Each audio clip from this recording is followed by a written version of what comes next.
عثمان بن عفان رضي الله عنه. الله أكبر. إمام ذهبي ولم ينفق أحد أعظم من نفقة عثمان رضي الله عنه. ده عثمان بشان خرچي چانه رکڑی. عثمان رضي الله عنه سمر خرچ کڑی دا دومره خرچه چانه رکڑی خصوصا بدا قضی. امام بخاری دا حدیث روڑی چی کل عثمان رضی اللہ عنہ ظالمان محاصره کو اگه واقعا مونږ داغه په سیرت کې بیان کړو او هغه راښکاره شو ورته وی تاسو ته دا پته نشته چې ما لښکر تیار کړی و د تبوک د غزا تاسو نه ما پسې راګري او دی ورته م ووي په دې کوم جومات کې چې تاسو لمونځ کوئ لیږئ مسیح نبوي ورته یادو پیغمبر ویلي چې څوک به دا ځمکه دې جومات له والي او الله به له جنت کې ځای ورکوي ما وی ځمکه اخیستې وه نن هغه جومات ته تاسو ما نه پرېږدئ دا ځمکه ما اخیستې وه پیغمبر ویلي وي څوک به دا جومات له ځمکه والي او الله به له جنت ورکوي ما اخیستې وه نو په دغه ورځ هم پیغمبر دا ویلي من جهز جیش العسره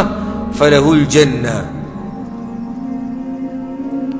څوک به دا لښکر تیار کړي او الله به له جنت ورکوي عثمان رضی الله عنه راپاڅېدو جنت یې به یې کوو پیغمبر بیا خبره وکړه بیا یې وکړه او هر پیر له عثمان رضی الله عنه راپاڅېدو پیغمبر صلی الله علیه وسلم ورته یې صحیح چې ته جنت اخلې وجه دا و د ده راپاڅېدو د نورو وروسته کېدو چې د نورو صحابه کرامو ته پته وه چې دا لښکر تیارول سم زور غواړي دا معمولي لښکر خو نه دی چې دا 1000 کسان دي یا 2000 دي یا 10000 دي یا 15000 دي د دوی تیارول دوی له سورلۍ دوی له خوراک دوی له د پیسو انتظام کول دا ډېر لوی زور غواړي نو عثمان رضی الله عنه راپاڅېد یا رسول الله زه به وکړم پیغمبر صلی الله علیه وسلم ورته صحیح ده چې ته یې کولی شي لاړ 1000 دینار یې راوړو په کپړه کې راغستی 1000 دیناره د سرو زرو وری او داسې د بعضو ته دا ښکاري چې 1000 دینار یې راوړو 1000 دیناره د سرو زرو راوړو داسې د پیغمبر صلی الله علیه وسلم لیږه د لښکر دپاره د چاندې را جمع کېدې او د خوراکونه را جمع کېدو مسیح نبوي کې ډیری لګېدلي وو د کجورو د نورو خوراکونو د پیسو ډېر سخت حالات وو نو دی لاړ راغی اول پیر 1000 دینار راوړو او د پیغمبر صلی الله علیه وسلم دی جولۍ ته ور واچولو هغې داسې کړلاره یې کوو او پیغمبر صلی الله علیه وسلم دا پیسې داسې لاس کې اړولې راړولې وایي ما ضر ابن عفان ما عمل بعد اليوم د عفان دا زوی کې د نن نه بعد هر څه کوي نقصان وله نه ورکوي داسې هم جنتي دی نو جنت یې به یې کړی ده ګوره په څو ځایونو کې جنت به یې کړی و یو دغه ځای کې چې پیغمبر وایي څوک به د جومات له ځمکه والي الله به له جنت ورکړي ځمکه ده اخیستې وه یو هغه کوی د یهودي نه به څوک والي او الله به له جنت ورکړي هغه کوی هم ده اخیستی او بیا دلته څوک به دا لښکر تیار کړي او الله به له جنت ورکړي دا هم عثمان بن عفان رضی الله عنه دا کار کړی په بل روایت کې راځي امام احمد راوړی چې پیغمبر صلی الله علیه وسلم خطبه وکړه په خطبه کې دا ووی وی څوک به لښکر تیار کړي عثمان رضی الله عنه پاڅېد وی رسول الله زه به یې وکړمه زه به وکړمه علی 100 بعیر باحلاسها واقتابها یا رسول الله 100 اوښان زما د طرف نه شو سره د سامان او سره د هر څه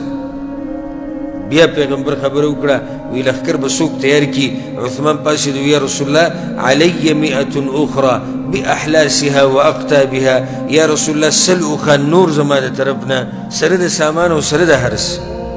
بیا پیغمبر وی لښکر به څوک تیاري عثمان رضی الله پاڅېد وی یا رسول الله علی 100 اخرى 100 په ما باندې نور شو سره د سامان او سره د هر څه خطبه روانه وه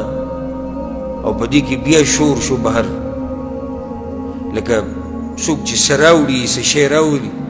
اصحاب کرام هم کتو بهر ته پیغمبر صلی الله علیه وسلم وایي څوک وی عثمان دی څه وایي وایي 9.5 اوښان یې راوستي دي 9.5 اوښان 9.5 اوښان داسې په خوله باندې ویل اسان دي ګورې 9.5 اوښان سره د سامانه او 50 اسونه د روس مسیح نبوي سره تیار ودرولي پیغمبر صلی الله علیه وسلم چې ولیدو مسکی شو ما علی عثمان ما عمل بعد هذا عثمان دینه بعد چې څه کوي کوو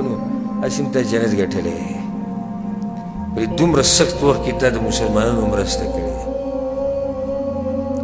یعنی دومره سورلۍ او دا پیسې او دا هر څه الله اکبر دا خلک دي چې جنتونه یې بیې کړي دي زنانه راتلې چا خپلې والۍ راوړي او چا بنګړي راوړو او بوډاګان هم لېږي او ماشومانان هم لېږي او مشران هم لېږي او ټول را روان نو ډېره خرچه ده کړې وه